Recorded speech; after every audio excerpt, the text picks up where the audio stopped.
பண்ண மாட்டோம், யாருக்கிட்டையும் கொடுக்க மாட்டோம்.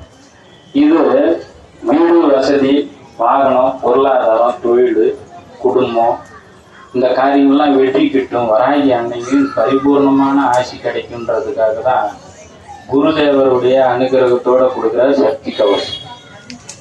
எல்லாத்தையும் இருக்குது. இன்னைக்கு முத வரப்போற புது வருஷத்துக்காக எல்லாருக்கும் கிடைக்கணும்ல, அதுக்காக கொடுக்கணும்.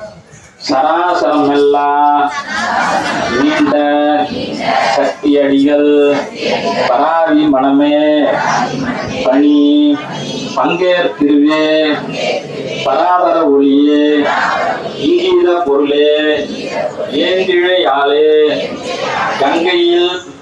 கங்கையில் ஞான தத்துவ முதலே பொங்கசம் அணிந்த குடிசடையாளே எங்கனும் நிறைந்த எந்தோழி நீலே கங்காளி கௌரி கருத்து கபாலி மங்கை மாதங்கி வாராகி ஆனந்தி சங்கரி துர்க்கை சதுர்மறை முதலி மூர்க்கா தாருகனை முடி துணிந்தவளே மார்க்கமா மாந்தொண்டர் மனதில் நிற்பவளே ஏற்கும் இவ்வுலகில் ஏழுலகம் நவளே தீர்க்கமா என்ற திசை படைத்தவளே தாக்கல் உலகங்கள்